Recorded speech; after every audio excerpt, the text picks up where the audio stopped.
mules aren't handled properly, they can be extremely difficult. They're definitely more challenging than horses.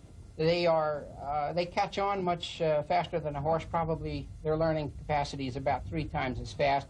But they also have a mind of their own, and I will certainly admit that they can be difficult.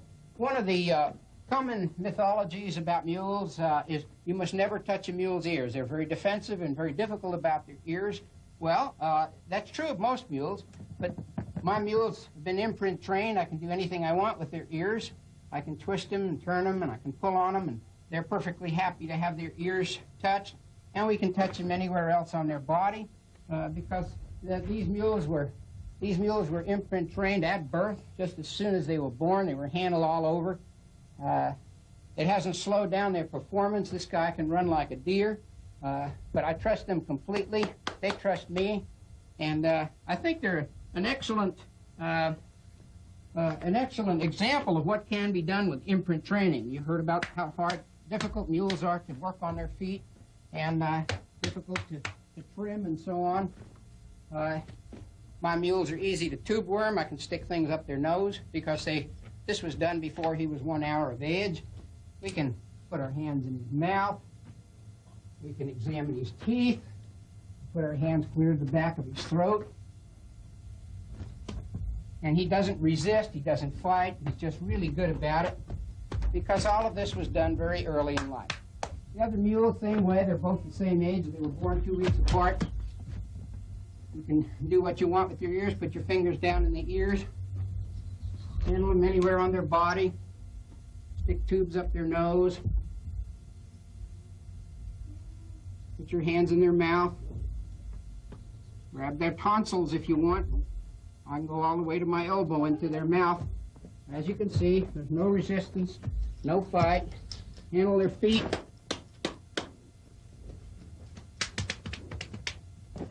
They're gentle. And yet they perform very well. They're athletes. This is a result of imprint training. If you make the decision to buy rather than breed for a mule, age becomes a very important factor. If there is no great hurry, buy a youngster. There is a disadvantage of not knowing exactly what it will look like when it is grown, but there is the very big advantage of knowing the mule has not been mistreated or has learned to distrust people. Keep in mind, the older the mule, the more chance exists that it has developed bad habits. If you buy an older mule, he should be well broken. A well-trained mule should not kick or bite, be difficult to catch or hard to saddle. It should stand still when tied and be willing to have any part of its body handled. A well-trained mule is an asset and can be a great joy to its owner. Look for a mule which will come up to people and show interest in them. It's a good sign the mule has learned to trust people and is willing to work with humans.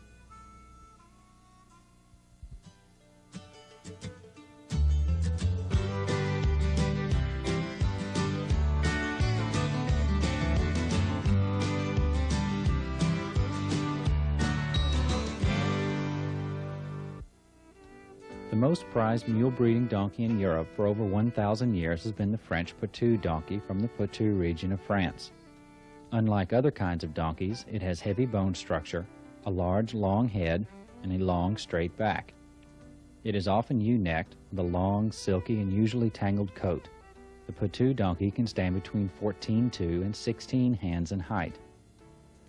Both the donkeys and horses in Poitou were bred especially for mule production. The mules they produced were big, heavy, and strong. They were good-looking and excellent workers. In the 20th century, the Poitou has almost been bred out of existence. In 1977, there were only 12 purebred jacks and 13 purebred jennies left in the world. The mostly rural breeders jealously guarded their stock and followed superstitious traditions handed down through the centuries, such as withholding the colostrum or first milk from the foal for 24 hours. Breeding jacks were also sequestered in low-light barns with little or no maintenance in the belief it would increase their fertility. Inbreeding had produced the problem of infertility, and in 1976 only 25% of the recorded breedings produced a live foal. An attempt to bring back the Poitou donkey is being made by breeding good quality Portuguese jennies to the existing Poitou jacks, keeping all the jenny foals and in time breeding them back to different Poitou jacks. Over several generations, this will produce jack donkeys which are almost purebred and indistinguishable from the original purebred. Though few of the great Poteau mules remain today, there are more than 15 million mules worldwide. Asia has the most, with almost 38% of the entire world total. It is estimated that China alone has over 5 million of our long-eared friends. North and Central America together make up the second largest geographic mule population area. Mules have been used just about everywhere on the planet for over 3,000 years, and not just to pack freight.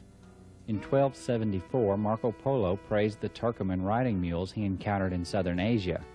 The Pope was never seen mounted on anything other than a mule, and several Mediterranean kings chose the mule as their riding animal. George Washington did much to encourage their use and even wrote to the King of Spain, Charles IV, requesting permission to buy high-quality Spanish donkeys for breeding. The king responded by giving 2 Andalusian donkeys of each sex to Washington. One of the 2 jacks, named Royal Gift, and 2 purebred jennies survived the long sea journey and arrived at Mount Vernon in 1785. Around 1840, a Mr. Everett of Montgomery County, Kentucky, bought a Spanish jack in South Carolina named Mammoth because of his great size. When crossed with the fine-boned Maltese donkey stock of Mr. Henry Clay of Lexington, Kentucky, they produced offspring of such excellent quality that they became the basis for Kentucky's reputation as the center for fine mule-breeding jack donkeys.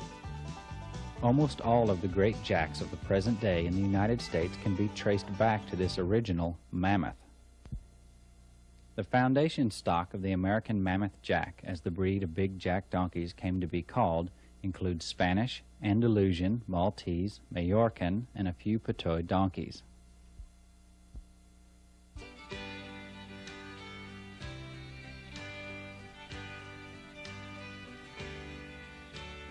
Mules played a large role in the opening of the American West, and though horses and oxen certainly did their part, mules were the principal moving power for the wagons and pack trains. The longest stage run, the Butterfield Southern Overland Line, was 2,759 miles from St. Louis to San Francisco. The run took 23 days, half of which were spent in the desert. Mules were always used for the desert stretch, handling the desert heat and dryness better than horses.